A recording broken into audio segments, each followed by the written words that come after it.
Alright, ladies and gentlemen, it's another season of League of Legends, and you know what that means. More ranked grinding. Woo! Let's dive right in. Alright, so we're starting off with that spicy counter pick, and I wanted to play the signature Nocturne, but then this guy decided that he was going to play the Spike Ball of Death. So, not wanting to counterpick myself, I decided to lock in the Sad Bandage Little Boy, which I had been practicing last season. So we're going to show off the runes for the new season. It's absolutely broken. Let's get down to business. Welcome to Summoner's Rift. First thing I noticed upon getting into the Rift was Rammus's complete lack of a flash, which he showed off by walking into the river Pixel Brush. My Shaco proceeded to put a surprise package on his exit, effectively turning him into a walking bag of gold. The only person to forget that Rammus had a flash was Rammus himself as he meandered into the Baron pit looking like a complete doofus. He eventually decided to donate his life, and that's how mid lane Shaco got first blood. That's very important. We'll see why later. One blue buff, a Gromp, some wolves, a red buff, and a Scuttle Crab later, and I noticed that Clown Boy was walking down towards bot lane. Seeing their egregious overextension and knowing it was a 4v2, I hit the bandage through the bind to lock down Misfortune, and bot lane came over just to give Brand first blood.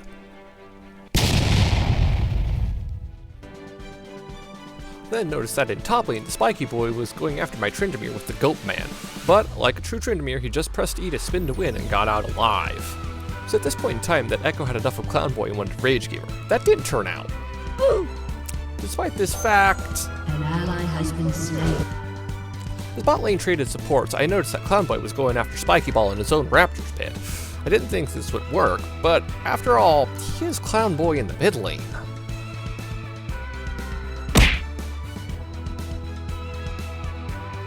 Back to bot lane shenanigans, I noticed that Misfortune was way too pushed up, so I decided to give her a tear-filled visit. I held the bandage to dodge the bind, then pressed my winning button so Xayah would finally come in. I eventually just had to take the kill because she was so lazy. Stole the enemy's blue, took a Scuttle Crab, and I could finally press D on enemy champions like a normal summoner spell. Translating bot lane's lead into a dragon, Brand decided to come over to help as Rammus roamed through his jungle aimlessly. Xayah did come over just to steal the drink though. You suck! I head over to the Rift Herald to make sure that Rammus isn't doing it, but of course, any decision in League requires brain cells. I am totally unsurprised to find out he's not, and then place a ward aimlessly in the pit, only to do it with Shaco and Tryndamere, who's headed down. Unlocking my third eye, I decide to go back to farming since there's not much else for me to do right now. Echo decides he wants to have fun in mid lane by not having his mobility. What? Shaco comes out of nowhere to place a party box in his escape route. I try to hit the bandage toss, but he just presses the reset button, only to run into the package that was placed earlier. I flash in to press my winning button, and we kill him easily. Honestly, MVP box. After picking up another Scuttle Crab, it's on to top lane, where Goatman wants to play with Clown Boy. Of course, he has no idea that I'm on my way until way too late, so I decide to hit the long-range bandage toss to lock him up as Tryndamere comes down and, yeah, that decides the fate.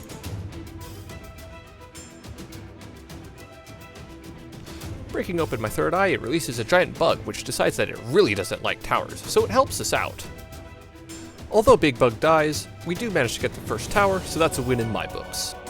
As I'm taking down old Brambleback, Brand decides it's time to die in one of the weirdest places possible. Thankfully, Shaco's surprise boxes help Xayah to take down the enemy support, so it's not that big of a deal. Goatman decides he wants to have more fun with Clown Boy, and I can't help but try to bandage him up. He decides to call on a friend, but I decide to press my winning button so he doesn't send it the other direction. A surprise box and a funny clone later, and we picked up 2 kills, all but securing our next drink. With help of my bot lane, we spotted out Laser Lady, who is way too far forward. So, I hit another long-range bandage to help Xayah pick up some more cold, hard cash.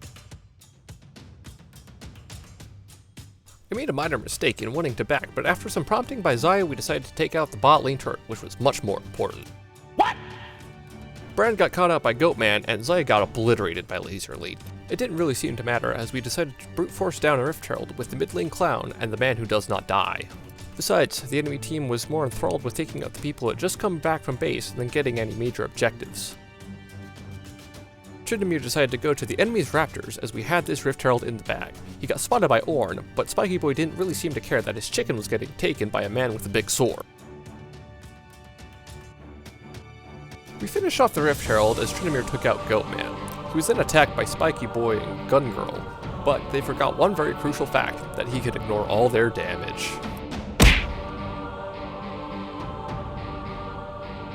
Cracking open my second third eye, I summoned another turret-hating bug. Lux was totally powerless to stop this, but unfortunately, the minions weren't. We only had to take out a few before it decided that that turret shouldn't be standing any longer than it was.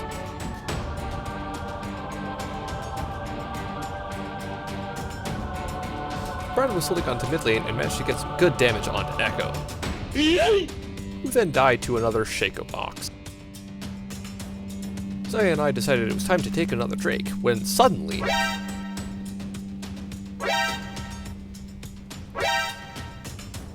three people appeared top lane, so it was super duper easy. Brand also got a kick out of Shaco's boxes. We saw Echo rage-splitting bot lane, so we decided to get into mid as Tryndamere took down the top lane turret. Rammus decided that he wanted to try to stop us, but engaging onto me cost him more health than me taking 3 turret shots to my 5-head. With mid lane going down and top following shortly after alongside the Goat Man, we decided to keep pressing the issue with Clown Boy, who could set up some funny boxes all around, and maybe even get in without detection. At this point, the spiky Deathball had had enough and was just headed straight back to the fountain as Tryndamere fought off Laser Lady and Gun Girl. With Goatman back up, they decided to throw everything at the man who couldn't die, only to find out that he couldn't die. Zaya decided to finish off the mid lane inhibitor with me, and we went top lane to try to help him out. Shaco and Brand died in the process, but I then showed Rammus why Turbo Chem Tank was a terrible item, and we even managed to kill off the Goatman with the help of Big Sword Boy. I wanted to go for more kills, but a binding by Laser Lady dissuaded my actions, and we decided just to finish off the inhibitor and retreat into the jungle. It was there that Echo found me on the raptors, but even after doing an entire stun to me, he found that he did less damage than 3 consecutive tower shots and ran away crying. Lux then confirmed my suspicions about Echo's brain. Rammus then found out that Brandon Bush was much more deadly than Annie Rengar, and we decided to use the advantage to take another Drake after a bot lane turret. As we were doing the dragon, Tryndamere decided to zone off not only 2 but 3 people while Ornn was top lane, so it only ensured that we got this soul.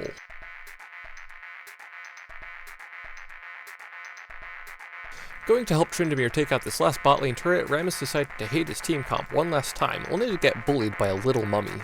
Blowing everything they had on absolutely nothing, Laser Lady decided to take out Shaco's funny clone with a big boom. With the enemy team missing some keys on their keyboard, we decided it was time to brute force down this last laning turret. To which Ornn responded with a "please take my gold," and make this whole ordeal a lot easier for yourselves. After taking an uncontested inhibitor, we decided to go mid lane to take out the one that was coming back up. It was at this point that Echo finally started playing the game and attacked Shaco, but I decided to show him why tanks were broken in this meta, and if it weren't for his dashy coming back up, I would have wrapped up this kill with a good bandage toss. I decided to bang my head on the top lane inhibitor out of rage, only to find the entire enemy team coming after me. This, of course, left Tryndamere alone with the mid lane inhibitor. We grouped for Baron and decided to end this game properly. It was then that Timewinder decided to take on SCP-457, only to find that he had outscaled him. After some fighting in the jungle, my team finally decided to come and help out with Baron, as it was below half health, and they decided that was more important than any kills that they could get. Echo decided to try to jump scare us out of a bush, but I said no you and swept him out of there, missing my bandage toss on the way. Didn't really matter because he was on a quarter of HP and about to meet the Burning Man. After losing the fight badly, he decided to fix his mistake, only to find another mistake, and then the mistake he made in mid lane eventually killed him. And yes, that was my in-game response. Goatman found out Bird Lady, who finally learned how to fly, and after grabbing him by the horns, I decided to press my win button on Laser Lady just to make her feel bad. We killed off the Ornn, and then the Spiky Boy, who had done absolutely nothing all game long.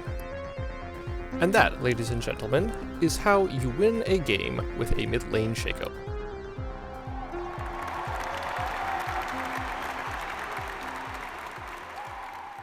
Thank you all so much for watching. I really hope you enjoyed it. This is the most effort I've ever put into a video.